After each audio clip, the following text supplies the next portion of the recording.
Hello students, we are starting a new chapter in chemistry 11th standard, the last chapter which is chemistry in everyday life. So as the name suggests, it is a very simple chapter. Like जो भी हम लोग regular use में जो भी substance देखते हैं उसका chemistry सीखना है. So let's take an example. जैसे we are going to study in this chapter कि जब आप vegetables या apples एप्पल और बनाना इसको कट करके रखोगे so after some time what happens brownish colour दिखता है ठीक है स्पेशली बनाना ब्राउन कलर का हो जाता है एप्पल पे भी ब्राउन कलर आ जाता है तो एक्चुअली क्या हो रहा है what is the chemistry behind that ठीक है what reaction is happening so that we will get an idea most importantly we are going to study in this chapter about the medicine ठीक है जैसे for example fever आ गया तो अगर fever हल्का सा है so what kind of medicines you can take at home okay then let's say if you have developed some infection तो infection के against what kind of medicines are used okay then let's say painkillers okay if you are in pain so obviously painkiller लेना पड़ेगा so what painkiller you can take at home got this so this all things we are going to study in this chapter so actually ये chapter ना 3 parts में divided है first part is regarding the everyday chemicals that we see or what we can say the food stuff that we see and what are the chemicals involved in that okay that is what we are going to study मतलब kitchen के around जो भी आप देखते हो whatever food stuff you see ठीक है वो सब हम first part में study करेंगे second part is completely about drugs and medicines ठीक है सो ये पूरा फार्मेसी से रिलेटेड हो जाएगा we are going to study what all medicines are there ठीक है and what all medicines you can take at home ठीक है सो उसके बारे में स्टडी करेंगे ये सेकंड पार्ट होगा and the last part is about soap and detergents घर पे जो सोप रहता है डिटर्जेंट्स रहता है they are also chemicals so उनका एक्शन कैसे होता है ओके कब सोप यूज करना चाहिए कब डिटर्जेंट यूज करना चाहिए इसका भी तो डिफरेंस है हाथ धोने में आप डिटर्जेंट थोड़ी यूज करते हो गॉट दिस सो ये भी हमको सीखना है उनका एक्शन लाइक कपड़े धोने में डिटर्जेंट क्या करता है okay how it helps in cleaning of clothes so ये क्लींसिंग एजेंट करके एक टॉपिक है okay so that is what we are going to study in the third part so I hope you got an introduction about this chapter first part food stuff in and around the kitchen ठीक है second drugs and medicines दवाइयों के बारे में सीखना है and third the cleansing agents soaps and detergents okay so now let's get into the first part of this chapter which is about nutrients so first of all what are nutrients nutrients are required for our body ठीक है for giving us energy चाहिए तो nutrients चाहिए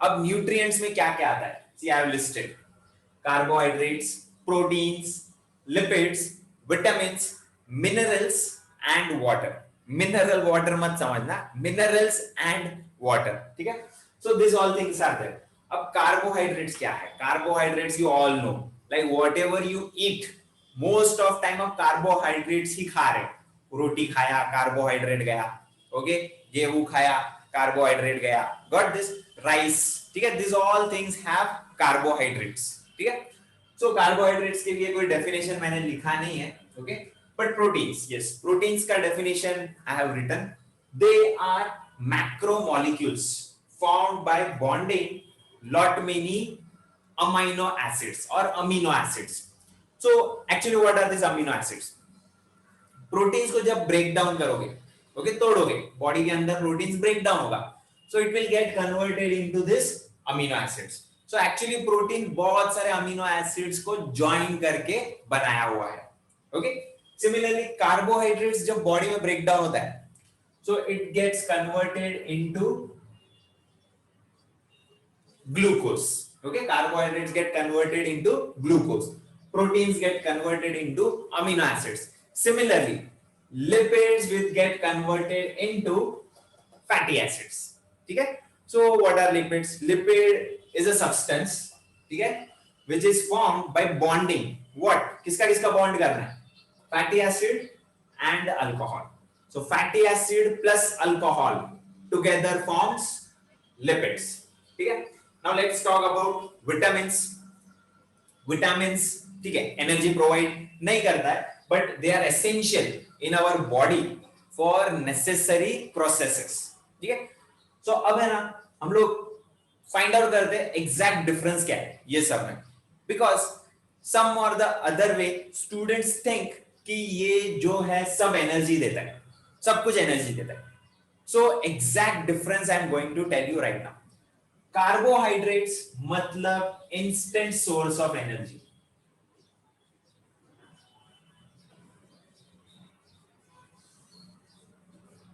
okay, like if you want to work, carbohydrate is necessary.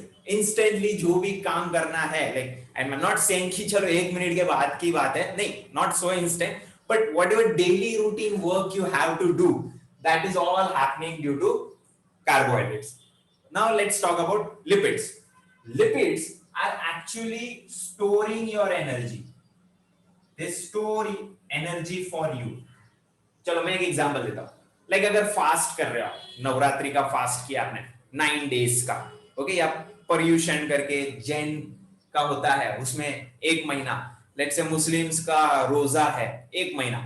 सो ऐसा अगर आपने fast किया है, so in that case आपको instant source of energy तो नहीं मिल रहा है, because you are not eating so much carbohydrates, but फिर भी आपके बॉडी में एनर्जी होता है to move from one place to another. ठीक है, उतना काम नहीं कर पाओगे पहले जैसा, but definitely some energy is there to move from one place to another, to talk with people. Okay, ऐसा तो नहीं कि पड़े रहोगे पूरा 9 दिन, ठीक है, पूरा 1 महीना, ऐसा तो नहीं है. So इन दैट केस आपके बॉडी में जो ये लिपिड्स होता है वही काम में आता है, बिकॉज उन्होंने ना एनर्जी आपके बॉडी में स्टोर करके रखा है कि ऐसे टाइम पे काम में आएगा जब आप फास्ट कर रहे हो. बट दिस, जब कार्बोहाइड्रेट्स नहीं है आपके बॉडी में तब लिपिड्स आएगा. So I hope you got a difference between carbohydrates and lipids. अब प्रोटीन्स क्या है? Proteins are necessary for good physique. ठीक है, not physics, it is good physique. ठीक है. सो अगर प्रोटीन्स आपके बॉडी में अच्छा होगा तो आप डेफिनेटली बॉडी बिल्डर टाइप दिखोगे. ओके, एकदम पतला नहीं, पतला कोई आपको बोलेगा नहीं. Okay, you will look normal, body रहेगा आपका. Okay, so that is about proteins. Milk is a best protein. Okay, then vitamin, as I already told you, ये सोर्स ऑफ एनर्जी में नहीं आएगा, बट अगर इसका डेफिशिएंसी हुआ तो बहुत सारे प्रॉब्लम्स कर सकता है. जैसे विटामिन ए नहीं है आपके बॉडी में, then it causes a disease called as night blindness. नाम से समझ में आता है, रात को नहीं दिखेगा. अब एक मूवी है कादर खान, ठीक है, बोल राधा बोल, ऋषि कपूर है उसमें. सो उसमें तो एग्जैजरेट कर दिया कि रात होते ही, शाम होते ही वो ब्लाइंड ही हो जाता है कंप्लीटली. नहीं, ऐसा भी नहीं होता है कि कंप्लीटली ब्लाइंड हो जाते हैं. The I site becomes less, शाम के टाइम में कम दिखता है. ओके, कंप्लीटली ब्लाइंड नहीं होता है. So that is what is night blindness. Vitamin A. अगर और कोई vitamin K, for example, there is vitamin K. It is for blood clotting. So अगर विटामिन K किसी के बॉडी में जर्रा भी नहीं है, which is not possible, ठीक है, बट अगर किसी के बॉडी में जर्रा भी विटामिन K नहीं है तो क्या होगा? तो अगर उसको कहीं से ब्लीडिंग स्टार्ट हो गया ना, बॉडी में से कहीं से ब्लीडिंग स्टार्ट हो गया, तो वो जो ब्लीडिंग स्टार्ट होता है वो 2 मिनट में रुक जाता है. उसका वो ब्लीडिंग 2 मिनट में रुकेगा ही नहीं. ठीक है, it will last for longer period, because vitamin के ही नहीं है उसके बॉडी में. सो वो ब्लड स्टॉप करना उसके लिए डिफिकल्ट हो जाएगा in absence of vitamin K. Got this? So this is how vitamin are also necessary for our body. So I hope you got a fair idea about what are nutrients and what are the basic difference between this nutrients. ठीक है. Now let's come on to the next part, which is cooked food or uncooked food. So cook food क्यों खाते हैं हम लोग, क्यों पकाते हैं? ठीक है. Why teachers also cook you? Why teachers, you can understand, हम लोग भी क्यों पकाते हैं? Obviously for your studies, but खाना हम लोग क्यों पकाते हैं? Because it is easier to digest.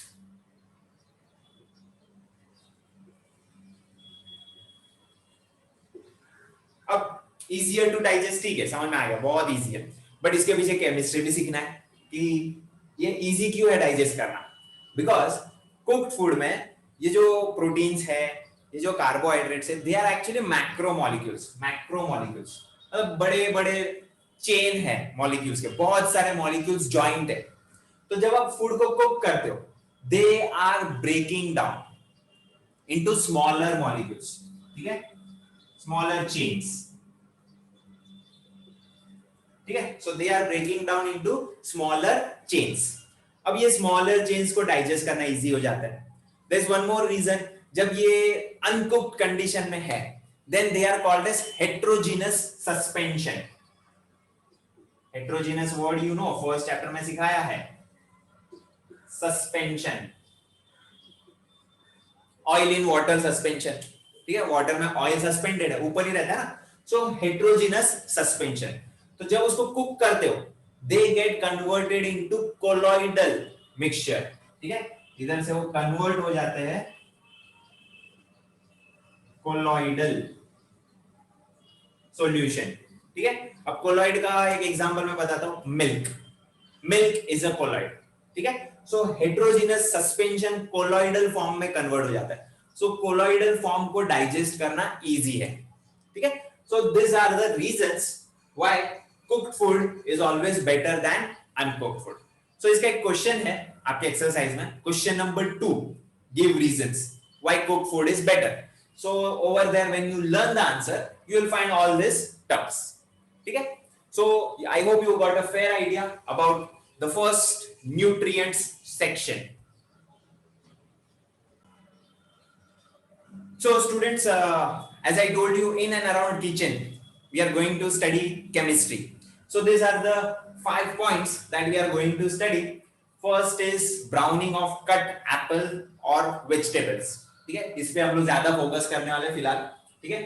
Then we will study rancidity of oils or fats, what are saturated, unsaturated and trans fats that we will study. What is omega 3? Omega 3 ऐसा समझो cholesterol से related है, सुना होगा आपने, cholesterol leads to heart attack, ठीक है। So omega 3 is related to cholesterol and antioxidants, जो कहीं ना कहीं ट्रांसिडिटी से रिलेटेड ही है। So let's understand this in detail कि कट वेजिटेबल्स या fruits, why they become brownish in color, okay, ये स्लैश मुझे यहां लगाना चाहिए, ओके।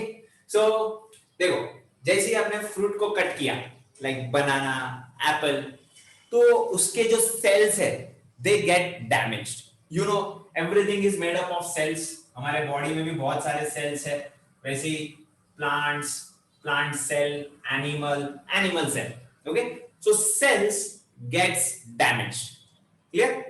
अब जैसे ये सेल डैमेज हो जाता है, उसमें से कुछ केमिकल्स होते हैं, दे आर रिलीज्ड, ठीक है।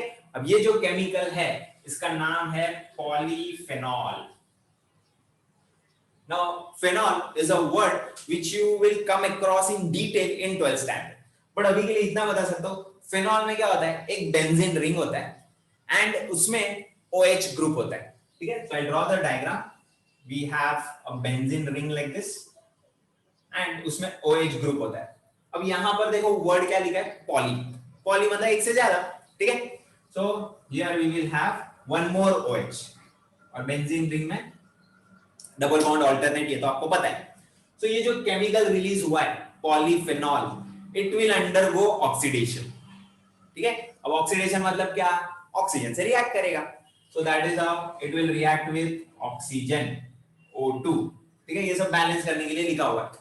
Now what it will form, it will form a product called as quinone.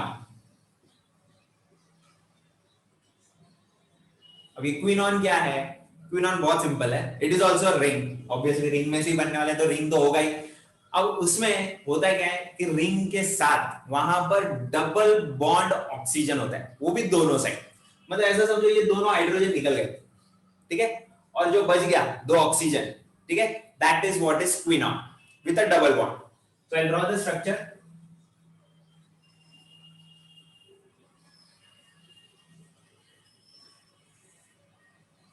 ठीक है।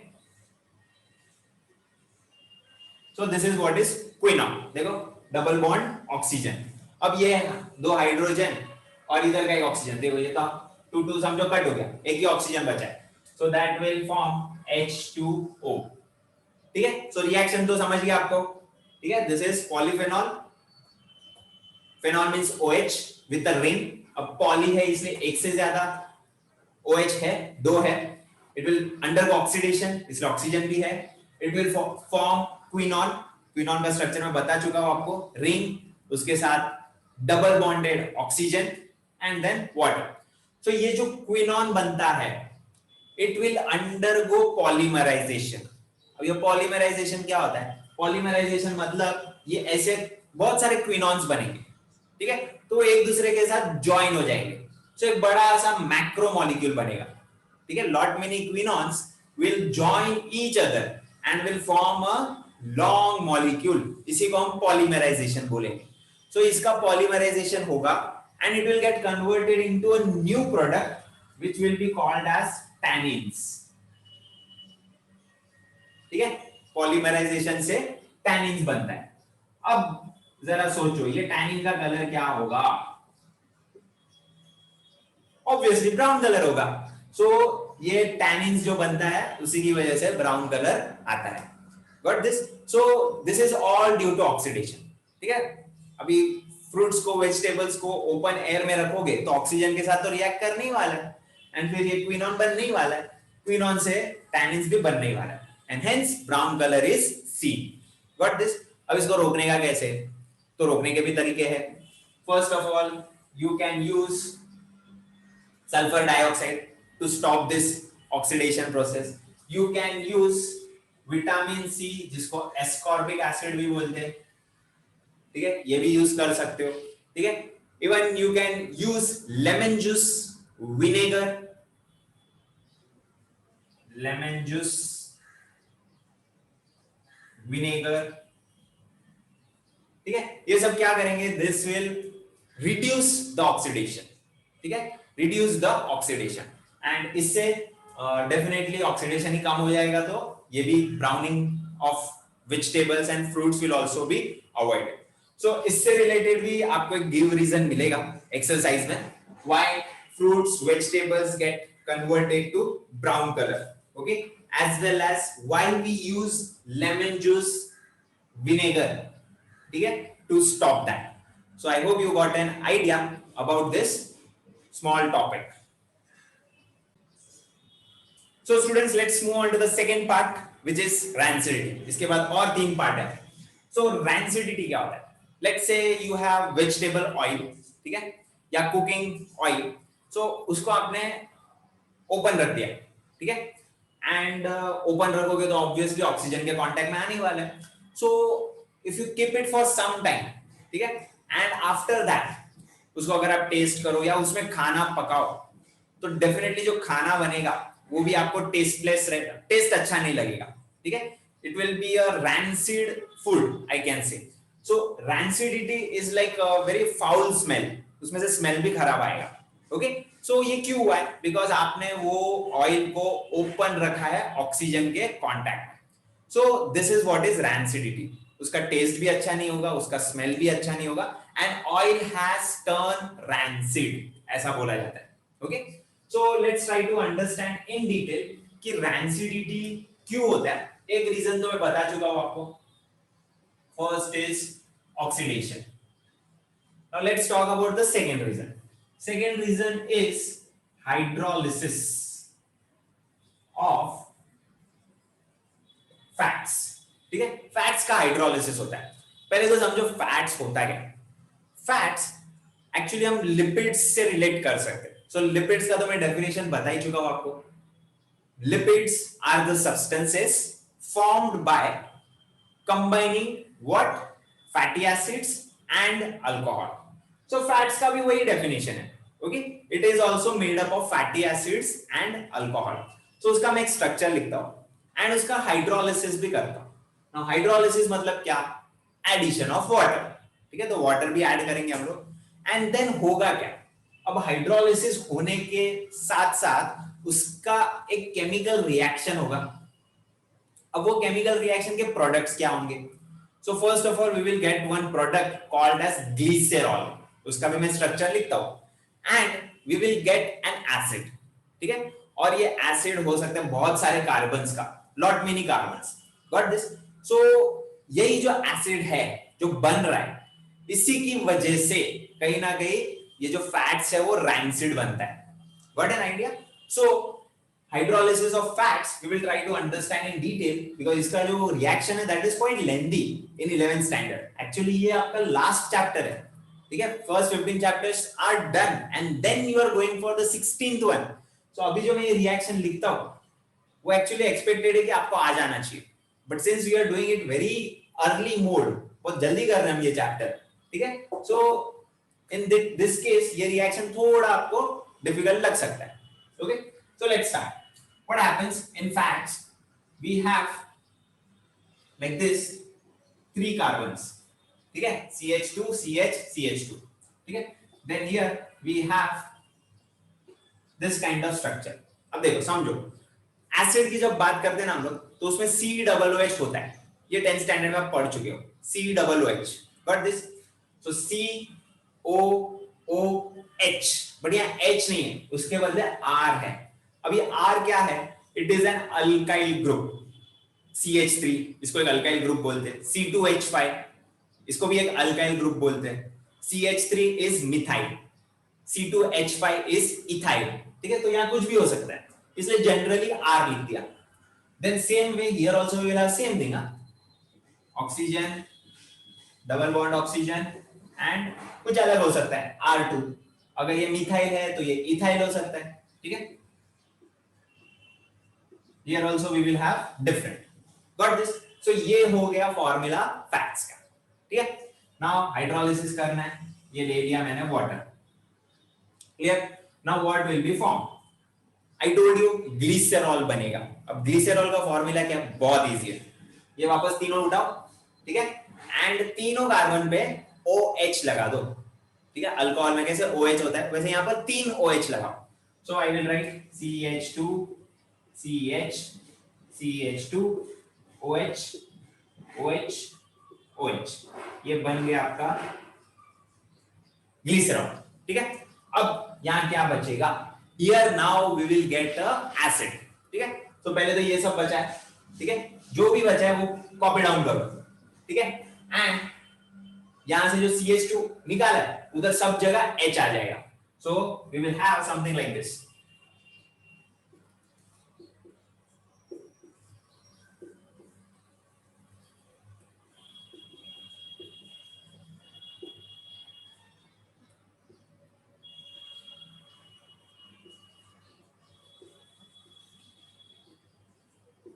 Okay, now I will write over here hydrogen, hydrogen and hydrogen। so this is what is the acid which is going to be released, and यही acid की वजह से the fats turn rancid। no doubt इसमें एक part micro organisms का भी होता है, ठीक है, micro organisms also play a role in this, as well as enzymes also play a role in this। अब एंजाइम्स एक नया टर्म है, शायद बायोलॉजी में आ गया होगा। एंजाइम्स आर बायोलॉजिकल कैटलिस्ट, जो रिएक्शन को फटाफट करते हैं, कोई भी रिएक्शन को फटाफट करना है तो एंजाइम्स यूज होता है। So this also help in bringing about hydrolysis, and hydrolysis हुआ मतलब आपका जो ऑयल है या फैट है वो रैंसिड बन जाएगा, okay. So that was the first reason about rancidity of oils और fats. So students, hydrolysis of fats में मिल्क एंड बटर का जब हाइड्रोलिसिस होगा तो उसमें कौन से केमिकल्स निकलेंगे, like what kind of acids will be released, ठीक है। So it could be a 4 carbon acid also. 4 carbon आपको पता है, it is called as butanoic acid. It could be 6 carbon acid, hexanoic acid. 8 carbon also, जिसको octanoic, ये तो common term है, 10th standard में पढ़े होंगे आप लोग ने, 1 से लेकर 10 तक। सो मिल्क एंड बटर का जब हाइड्रोलिसिस होता है तो उसमें जो एसिड निकलता है, ग्लिसरॉल के साथ एसिड्स निकल रहा था ना, क्या मैंने लिखा था, ठीक है, स्ट्रक्चर, तो वो ये सारे एसिड्स है, ठीक है, 4 कार्बन वाला ब्यूटेनॉइक, 6 कार्बन वाला हेक्सेनॉइक, 8 कार्बन वाला ऑक्टेनॉइक। चलो चॉकलेट का अगर हो गया हाइड्रोलिसिस, ठीक है, उसका अगर रैंसिडिटी हो रहा है, तो उसमें कौन सा एसिड निकलता है जिसकी वजह से रैंसिडिटी होता है? Okay, so we have palmitic acid, एक नया ही एसिड है, 16 कार्बन्स, ठीक है, stearic acid 18 carbons, oleic acid again 18 carbons. अब दोनों का नाम सेम कैसे, 18 कार्बन्स है तो, so let me tell you, ये सिंगल बॉन्ड है, stearic acid is single bond, whereas oleic acid is double bond, ठीक है, कार्बन सेम है बट एक में डबल बॉन्ड है, इधर डबल बॉन्ड है।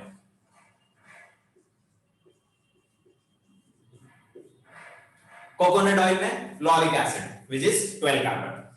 So I hope you got an idea कि हाइड्रोलिसिस ऑफ फैट्स में क्या क्या होता है, और जो मैं ग्लिसरॉल के साथ एसिड्स की बात कर रहा था जो रिलीज होते हैं जिसकी वजह से रैंसिडिटी होता है, ओके, वो सब आपके सामने है, कुछ products like milk, butter, chocolate, coconut oil में, okay.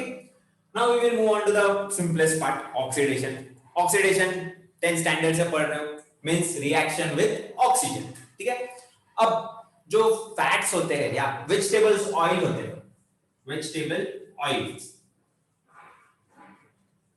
They are made up of carbon carbon double bond.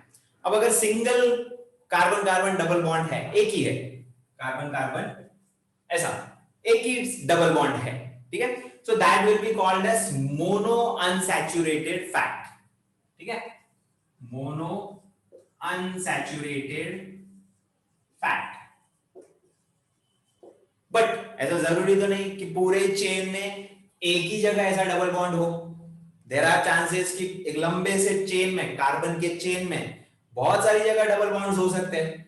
सो अगर बहुत सारे डबल बॉन्ड है तो पॉली, ठीक है, एक सिंगल बार डबल बॉन्ड है तो मोनो, एंड बहुत सारी बार डबल बॉन्ड है तो पॉली, अनसैचुरेटेड फैट, ओके। अब ये जो अनसैचुरेटेड फैट है इनका ऑक्सीडेशन होगा। अब ऑक्सीडेशन होता कैसे? There is one mechanism which is called as free radical reaction. Free radical, अब फ्री रेडिकल का मतलब समझो, बहुत इजी है, देखो क्लोरीन मॉलिक्यूल है, ठीक है, एंड ये स्प्लिट हो गया, ठीक है। अब स्प्लिट हुआ तो दोनों क्लोरीन ने एक एक इलेक्ट्रॉन अपने पास खींच लिया, एक इलेक्ट्रॉन इधर है और दूसरा इलेक्ट्रॉन इधर है, क्योंकि ये Cl2 मॉलिक्यूल दो इलेक्ट्रॉन शेयर करके ही बना है, दोनों ने एक एक इलेक्ट्रॉन कंट्रीब्यूट किया है, तब जाके ये Cl2 बना। अब जब ये सेपरेट होने की बारी आई तो अपना एक एक इलेक्ट्रॉन वापस लेकर चले गए। So this is what is called as free radical, got an idea. अब इसके अगेंस्ट समझ लो HCl है, ये बना है। अब इसमें होता है क्या, हाइड्रोजन और क्लोरीन समझ लो अलग हो गया। अब प्रॉब्लम इसमें ऐसा है कि दोनों का स्ट्रेंथ अलग है इलेक्ट्रॉन खींचने का। क्लोरीन बहुत ताकतवर है तो क्या करता है, दोनों इलेक्ट्रॉन खुद ही लेके चला जाता है। सो इसके पास क्या बचा, कुछ नहीं। सो this is not a free radical, okay. So free radical की केस में दोनों के पास एक एक इलेक्ट्रॉन हो रहता है, okay. So by this mechanism, free radical mechanism, ये ऑक्सीडेशन होता है।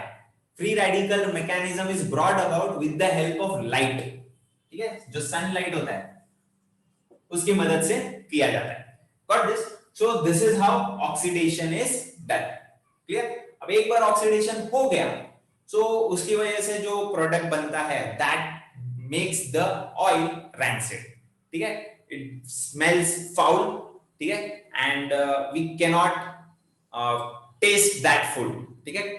So that is what is rancidity. अब इसमें और दो पॉइंट है, समझ लो आपने अनसैचुरेशन बढ़ा दिया। अनसैचुरेशन बढ़ा दिया मतलब क्या, मतलब आपने डबल बॉन्ड इंक्रीज कर दिया, ऐसा कोई कंपाउंड लिया आपने जिसमें और भी ज्यादा डबल बॉन्ड है, ठीक है। सो इसकी वजह से क्या होगा, इसकी वजह से उसका रैंसिडिटी भी बढ़ेगा, ओके, उसका ऑक्सीडेशन भी बढ़ेगा, वो जल्दी रैंसिड हो जाएगा, okay. Unsaturation increases, rancidity also increases, जल्दी रैंसिड बनेगा। दूसरा पॉइंट है टेम्परेचर का। अगर आप टेम्परेचर बढ़ाते हो, if you increase the temperature, high temperature, ठीक है, गर्मी के मौसम में, ठीक है। So high temperature also increases the rancidity, rancidity increases, ठीक है। So this is all about oxidation of rancidity. So ये जो ऑक्सीडेशन होता है and it turns rancidity, so इसको एक टॉपिक दिया है ऑक्सीडेटिव रैंसिडिटी, ठीक है। This is also called as oxidative rancidity. And one last thing I told you कि फ्री रेडिकल मैकेनिज्म से कुछ प्रोडक्ट्स बनेंगे, ऑक्सीडेशन होगा, कुछ प्रोडक्ट्स बनेंगे, तो वो प्रोडक्ट के नाम क्या है? The product name are aldehydes and again acids. Like इधर भी एसिड्स तो बन ही रहा था, देखो हाइड्रोलिसिस करके भी एसिड बनता है, वही एसिड रैंसिड बनाता है, इसमें भी वही है, एसिड्स तो है बट उसके साथ एक अल्डिहाइड भी बनता है। अब अल्डिहाइड क्या है, याद करो 10th स्टैंडर्ड, अल्डिहाइड में CHO होता है, चो, वेरएस एसिड में लास्ट में होता है COOH, ये एक डिफरेंस है, okay. So here also acids are formed, here also acid is formed as a product, as well as aldehydes are also formed which turns the oil rancid, ठीक है। So this was a second part, rancidity of oils and fats.